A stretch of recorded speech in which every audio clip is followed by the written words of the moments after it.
اللہ الرحمن الرحیم۔ چوتھا روزہ اور 4 شہادتیں اور 4 کتابیں اور 4 سمتیں، اللہ اکبر۔ اور نظام عالم میں 4 کے عمل کا اور 4 کے عدد کا بہت زیادہ نظام عالم میں اللہ پاک نے اس کو بہت دخل دیا ہے، اور ہمارا روزہ چوتھا ہے۔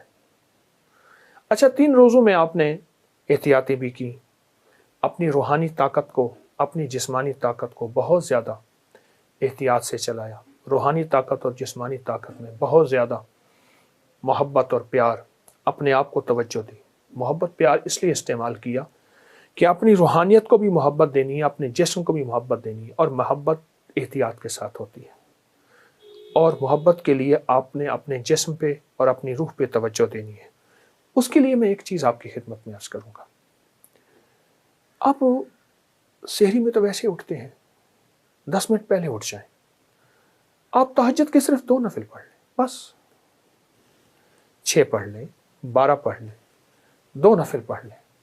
اچھا، اس 2 میں بہت سی نیتیں کر لیں، صلاۃ الحاجت، صلاۃ الاستغفار، صلاۃ التوبہ۔ مولا، جو زندگی پہلی گزری اس پہ ندامت، جو زندگی پہلی گزری اس پہ توبہ، جو زندگی پہلی گزری اس پہ استغفار۔ تو شہنشاہ ہے، تو کریم ہے۔ تہجد تو ویسے ہے، تہجد تو ویسے ہے، اس کو صلاۃ الحاجت اور صلاۃ التوبہ اور صلاۃ الاستغفار۔ اچھا، اگر میں ایک عمل بتا دوں، اگر آپ صلاۃ التوبہ اور صلاۃ التہجد اور صلاۃ الاستغفار میں پہلی رکعت میں سورۃ الکافرون 11 بار، دوسری رکعت میں سورۃ قل هو اللہ، سورۃ الاخلاص 11 بار، اللہ اکبر، بہت طاقتور عمل ہے۔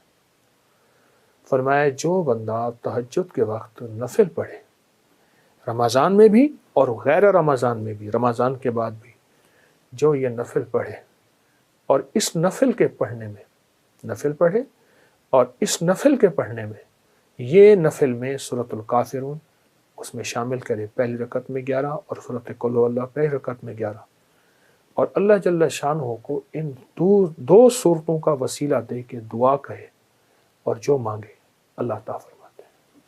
حتیٰ کہ یہاں تک کہہ کے فرمایا کہ یہ نیت کرے کہ یا اللہ، دائیں ہاتھ میں سورۃ الکافرون اور بائیں ہاتھ میں سورۃ اخلاص کے نقش لکھے ہوئے ہیں اور لکھی ہوئی صورت، اور میں تجھے ان 2 صورتوں کا واسطہ دیتا ہوں کہ مولا، میرے اندر پاکی نہیں، میرے اندر معصومیت نہیں، میرے اندر خطائیں ہی خطائیں ہیں، تو پاک ہے، تیرا کلام پاک ہے، تو مطہر طاہر ہے، اور میرا مولا تیرا کلام طاہر مطہر ہے اور پاک ہے۔ اے اللہ، اس کلام کے صدقے میں مجھے یہ مراد عطا فرما، میری یہ مشکل حل فرما، میری یہ پریشانی دور فرما۔ اور اس کے علاوہ یہ صورتیں خود آپ کے ان مسائل کا بھی حل ہے جو زندگی میں چل رہے ہیں، کیونکہ سورۃ الکافرون اور سورۃ اخلاص، سورۃ قل هو اللہ، یہ جادو کا علاج ہے، یہ بندشوں کا علاج ہے، یہ ناکامیوں کا علاج ہے، یہ مشکلات مسائل کا علاج ہے، یہ نظر بد کا علاج ہے، یہ انسان کو ٹھوکریں نہیں کھانے دیتی۔ سورۃ الکافرون ٹھوکریں نہیں کھانے دیتی۔ جو شخص کہتا ہے میری زندگی میں ٹھوکریں لکھی ہیں، اس شب کے مقدر میں سحر ہے ہی نہیں، دیکھا ہے کئی بار چراغوں کو بجھا کر، ٹھوکریں ہیں، اس سے کہیے گا یہ تہجد کا عمل کر لے۔ آپ کو پتہ ہے کہ آپ نے دوسرے سے 6 روزے تک 7 سلام کا عمل بھی کیا، کریں گے، آج بھی کریں گے، اور بہت طاقتور عمل ہے 7 سلام کا۔ قرآن پاک کے 7 سلام ہیں، اور بہت حیرت انگیز عمل ہے، صدیوں سے آزمودہ عمل ہے۔ مشکلات، مسائل، ناکامی اور پریشانیوں کے لیے اس عمل کو نہیں چھوڑیں گے، اس عمل میں توجہ کریں گے، اس عمل کو پھیلائیں گے۔ وہ عمل تو انشاءاللہ آپ کر رہے ہیں 7 سلام کا، اور یقیناً اس میں برکت اور خیر ہے، یقیناً اس میں راحت اور رحمت ہے، یقیناً اس میں عطا آپ لے چکے ہیں۔ آج کے چوتھے روزے میں آپ لے چکے ہیں، اور 7 سلام کا عمل آپ کو علم ہے، آپ نے دوسرے روزے سے شروع کیا تھا، اور 6 روزے تک انشاءاللہ یہ چلے گا۔ لیکن ساتھ یہ جو نفل میں نے بتائے ہیں نا، یہ 2 نفل بہت کمال نفل ہے، انسان کو ٹھوکروں سے بچاتے ہیں، مشکلوں سے بچاتے ہیں، ناکامیوں سے بچاتے ہیں۔ پھر اللہ کو اللہ کے کلام کا واسطہ دیں گے کہ مولا میں تو کچھ نہیں، نہ میں سنی نہ دولت بلے، کیوں کر یار مناوا ہوں، اے دکھ سنو ہر دم روسی، روندی ہی مر جاوا ہوں۔ اللہ کو اللہ کی کلام کا واسطہ دیں، بڑا شہنشاہ کریم ہے، قبول کرتا ہے۔ سوچیں، رب ہو، سورۃ الکافرون، سورۃ اخلاص ہو، تہجد کا وقت ہو، نفل ہوں، سجدے ہوں، اور پھر سحری کا وقت ہو، اور رمضان کی رات ہو جس میں ہر رات میں فرشتے کہتے ہیں ہے کوئی مانگنے والا، ہے کوئی چاہنے والا، ہے کوئی لینے والا۔ آپ گمان کریں کہ قبولیت کا کوئی لمحہ ہے ایسا جو ہم سے قضا ہو جائے گا؟ سارے قبولیت کے لمحے ہم نے جمع کر کے اللہ کے سامنے فریاد رکھی ہے، انشاءاللہ کامیاب ہے، اور سارے کام بن جائیں گے، سب مسئلے حل ہو جائیں گے، سب ناکامیاں دور ہو جائیں گی، اور راحت، رحمت اور برکت اور عطا اور شفقت کے دروازے، اور انشاءاللہ قبولیت ہے۔ نہیں چھوڑیں گے عمل ہم نہیں چھوڑیں گے، عمل نہیں چھوڑیں گے، اور اس عمل کو انشاءاللہ تعالی حیرت انگیز طور پہ توجہ سے کریں گے۔ رمضان کو 7 حصوں میں تقسیم کر لیں، قرآن کی 7 منزلیں، 7 آسمان، 7 زمین، طواف کے 7 چکر، 7 کے ساتھ ہفتے کے 7 دن، 7 کے ساتھ قرآن کو 7 حصوں میں آپ تقسیم کر لیں، 7 حصوں میں اگر تقسیم کر لیں تو میں پہلا حصہ بتاتا ہوں، پھر دوسرا، پھر تیسرا۔ پہلے حصے میں کئی وظائف، کئی عمل، کئی عملیات ہیں۔ اب پہلے حصے کو تیسرے کلمے میں لے لیں، سبحان اللہ والحمد للہ ولا الہ الا اللہ واللہ اکبر ولا حول ولا قوۃ الا باللہ العلی العظیم۔ اس کو کثرت سے پڑھیں، کثرت سے پڑھیں۔ اگر اس پورے مہینے کے 7 دن طے کر لیں، 7 حصے کر لیں پورے مہینے کے، اور جو دوسرا 7واں دن، دوسرا حصہ ہے، 7واں دن نہیں، دوسرا حصہ ہے، اس میں نا ہم استغفار کو کثرت سے پڑھیں۔ رمضان کے آخر میں لازم پڑھیں، لیکن دوسرے حصے میں، اور تیسرے حصے میں سورۃ اخلاص کو کثرت سے پڑھیں، اور چوتھے حصے میں سورۃ الکوثر، اور 5ویں حصے میں سورۃ اذا جاء نصر اللہ۔ اس میں بہت فتوحات ہیں، بہت برکات ہیں، بہت خیریں ہیں۔ اور 6ٹھے حصے میں سورۃ فلق، اور 7ویں میں سورۃ ناس۔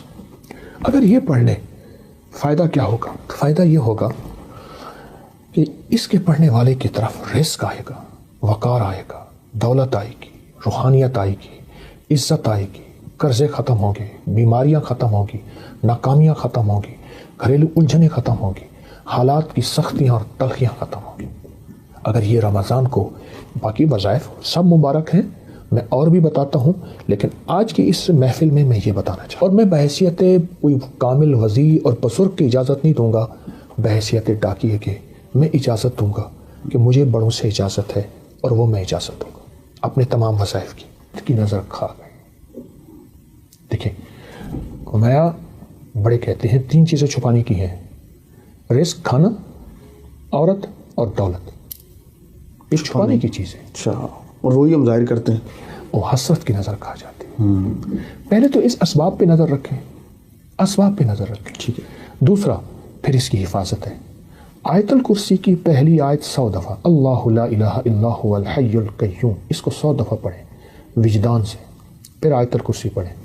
آخری آیت ولا یؤودہ حفظہما وہو العلی العظیم، پھر اس کو 100 دفعہ پڑھیں، اول آخر 3 دفعہ درود شریف۔ یہ ایک آیت الکرسی بنے گی، پہلی آیت 100 دفعہ، پھر آیت الکرسی پڑھیں، جب آخری آیت پڑھیں پھر 100 بار اول آخر درود پاک۔ اگر یہ عمل کر لیں، نظر بد کا تصور کریں، سخت سے سخت نظر بد آپ کے کسی پیارے پہ، کسی عزیز پہ لگی ہوئی ہے، اس کا سخت تصور کر کے آپ پڑھیں تو آپ کو اس کا بہت باکمال رزلٹ، بہت نتیجہ، بہت خیر ملے۔ جو چاہتے ہیں کہ میرے قدم فتوحات کی طرف اٹھیں، کامیابی کی طرف اٹھیں، اور میرے قدم ایسے ہوں کہ جہاں بھی جاؤں میں کامیاب ہو جاؤں، حسبنا اللہ و نعم الوکیل، یا وارث ہو یا نصیر ہو، مولا میرا کوئی وارث نہیں ہے، تو وارث ہے، میرا کوئی مددگار، نصیر کہتے ہیں جس کے کوئی مددگار، بڑی ہستیاں ہوں، بڑے طاقتور لوگ، مولا میں کوئی نہیں ہے، اور حسبنا اللہ، میرے لیے تو ہی کافی ہے۔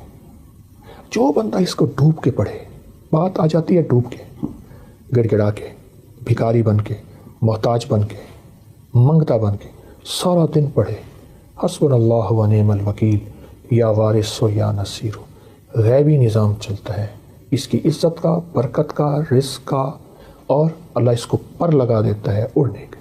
کسی سے پوچھا کہ آپ کی ہر دعا کیوں قبول ہوتی ہے؟ کہا اللہ کہ وہ خاص راز میں نے جان لی ہیں، وہ خاص ساعتیں میں نے جان لی ہیں جس سے دعائیں قبول ہوتی ہیں. تو آقا ہمیں بتا دیں کہ حدیث میں آتا ہے جب مرغ بانگ دیتا ہے عرش کے دروازے کھلتے دیکھتا ہے, رحمت کا فرشتہ اترتے دیکھتا ہے, جو دعا مانگو قبول ہوتی ہے. سبحان اللہ. ایک اذان کے بعد دعا قبول ہوتی ہے. اذان اور اقامت کے درمیان جو وقت ہے, اذان اور اقامت کے درمیان جو وقت ہے, یعنی اقامت سے مراد اذان ہوئی, جماعت کھڑی ہوئی, اس وقت جو دعاؤں کو قبول ہوتی ہے. اقامت جب ہو ہوتی ہے اور اس وقت قد قامت الصلاۃ پڑھیں, دل ہی دل میں مانگے, دعائیں قبول ہوتی ہیں. فرض نماز کے بعد دعا قبول ہوتی ہے. سحری کا ایسا وقت جس وقت لوگ کھا رہے ہیں, کھانا کھاتے ہوئے پہلے نفل پڑھ لیں, دعائیں قبول ہوتی ہیں. اور افطاری کے وقت ایک دعاؤں قبول ہوتی ہیں, لیکن عمل بھی بتاؤں گا. سورۃ مائدہ کی ایک آیت ہے, اللہم ربنا انزل علینا مائدۃ من السماء تکون لنا عیدا لاولنا وآخرنا وآیۃ منک وارزقنا وانت خیر الرازقین. جو یہ آیت 11 دفعہ پڑھے گا دعائیں قبول ہوں گی. سبحان اللہ. والدین کی دعائیں قبول ہوتی ہیں. کسی مستر بے چین کی دعا قبول ہوتی ہے. اور جب آپ پریشان ہوں اور آپ کو کسی سٹینڈ پہ کھڑے ہیں, ٹیکسی نہیں مل رہی, گاڑی نہیں مل رہی, جہاز نہیں مل رہا, اور آپ بے چین ہیں, آپ کو سخت بھوک لگی ہے, سخت بے چین ہے, اس وقت صبر کریں, دل میں دعا مانگیں, قبول ہوتی ہے. کیونکہ مضطر بے چین کی دعا قبول ہوتی ہے. اور آپ اگر سمجھتے ہیں کہ ہماری دعائیں قبول نہیں ہو رہی, سوچیں دینے والے کی کمی نہیں, میرے لینے میں کمی ہے. میری کہاں کمی ہے؟ کوئی ایسا گناہ ہے جو میں نہیں چھوڑ رہا, جس کی نحوست مجھے دعاؤں کے سامنے آ کے کھڑی ہو جاتی ہے. کسی کی بد دعا ہے, کسی کی تکلیف ہے, کسی کا ایسا نظام ہے جو میری دعاؤں میں مجھے تکلیف دے رہا ہے, اور میری کوئی خطا ہے. اس لیے فرمایا, میرے حضور فرماتے تھے میں 70 بار روزانہ استغفار کرتا ہوں. معصوم پاک نبی وہ کہتے ہیں میں توبہ کرتا ہوں, تو ہمیں بھی تو استغفار کرنا چاہیے. اے اللہ میری گزشتہ زندگی, اے اللہ میری پہلی زندگی, اے اللہ کیا پتہ میری کوئی دادا پردادا میں ایسا آیا تھا جس نے کسی کو ذلیل کیا, تنگ کیا, مال کھایا, اس کا رزق کھایا, اور اس کی جھولیاں اٹھا کے آہیں تھیں اور وہ آہیں میرا پیچھا کر رہی ہیں. اللہ میں تو وہ ساری توبہ مانگتا ہوں, ساری توبہ کرتا ہوں, سارا استغفار کرتا ہوں. یہ چیزیں ہیں جب بندہ یہ کرتا ہے پھر دعائیں قبولیت کی سامنے آنکھوں سے دیکھتا ہے. تو ان چیزوں کا بھی تو خیال ضروری ہے. صدیوں سے زیادہ تجربات کتابوں میں لکھے ہیں. اگر یہی دعا اسی رات میں 27 بار پڑھی جائے اور گڑ گڑا کے پڑھی جائے, اللہم اغفر لی ولوالدی وللمؤمنین والمؤمنات والمسلمین والمسلمات الاحیاء منہم والاموات. ایک روایت میں پہلے الفاظ ہیں, ایک میں ساتھ یہ بھی جمع ہے, دونوں پڑھ لیں. جو 27 بار اس کو گڑ گڑا کے پڑھے, ڈوب کے پڑھے, پھر دعا مانگے. طریقہ میں بتاتا ہوں. اور پھر اس کے بعد 27 بار پڑھے, پھر دعا مانگتا رہے, پھر 27 بار پڑھے. کوئی آدھا گھنٹہ, 20 منٹ, گھنٹہ اگر اس دعا کی اس کیفیت میں لگا دے, بہت قبولیت, بہت قبولیت. یہاں تک میرے آقا کا فرمان ہے, میرے حضور کا فرمان ہے کہ جو یہ پڑھتا ہے اللہ اس کو اتنی مقبولیت دیتا ہے کہ اس کے ذریعے سے اللہ مخلوق کو رزق دیتا ہے, اور اس کے ذریعے سے اللہ مخلوق کی دعائیں قبول کرتا ہے. اور یہاں تک فرمایا کہ اللہ اس کے ذریعے سے اتنا ہوگا کہ اللہ اس دعا کی برکت سے اس کو مستجاب الدعوات بنا دیتا ہے. اور مستجاب الدعوات وہ لوگ ہوتے ہیں جو ہاتھ اٹھائیں یا نہ بھی اٹھائیں, اس کریم سے عرض کریں اور ہو جاتا. جس چیز کا وجود ہی نہیں ہے وہ کپڑے کیسے پہنے گی؟ ہاں, اللہ نے انہیں وجود ڈالنے کا اختیار دیا ہے. کپڑے چوری ہوتے ہیں, کپڑے کٹتے ہیں, کپڑے جلتے ہیں, ان میں سوراخ ہوتے ہیں. یہ میرے پاس واقعات در واقعات ہیں. خون کے چھینٹے پڑتے ہیں, پانی کے چھینٹے پڑتے ہیں. یہ واقعات بہت زیادہ ہیں. میرے پاس ایک صاحب آئے, بہت بڑی شخصیت ہیں. وہ کہتے ہیں ان کا بوسکی کا 2 گڑا بوسکی قیمتی سوٹ تھا. کہہ رات کو کسی میں فنکشن سے آیا تو میں اسی کپڑوں میں سو گیا. صبح اٹھا تو یہاں سارا خون تھا, تازہ خون تھا. میرے پاس وہ قمیض لے آئے, تازہ خون تھا, ابھی تھوڑا جمع تھا. یہ کیا ہے؟ تو میں نے ان سے عرض کیا, میں نے کہا کوئی دعائیں پڑھ کے سوئے تھے؟ کہ اللہ پڑھ کے سویا تھا. میں نے کہا آپ پہ قاتلانہ حملہ ہوا تھا. صبح اٹھتے کہتے جی ہارٹ اٹیک ہوا تھا, برین ہیمریج ہوا تھا, آپ پہ قاتلانہ حملہ ہوا جادو کے ذریعے. وہ قاتلانہ حملے کا خون یہاں رہ گیا جو آپ کا خون ہونا تھا, اور اعمال اور دعاؤں کی برکت سے اللہ نے آپ کی حفاظت کی. تو جادو کے علاوہ جنات کا وجود ہے, اور جنات حقیقت ہے. اب تو گورے جنات کو اتنا سرچ کر رہے ہیں, اتنا کر رہے ہیں کہ کروڑوں ڈالر, اربوں ڈالر اس تحقیقات پہ. اور آج نہیں, یہ تو صدیوں سے ہو رہا ہے، تحقیقات ہو رہی ہیں. تو جنات سے اگر بچنا چاہتے ہیں، جنات سے، تو ایک دعا بتاتا ہوں. صرف 5 اللہ کے نام ہیں. یا حافظ ہو، یا حفیظ ہو، یا رقیب ہو، یا وکیل ہو، یا سلام.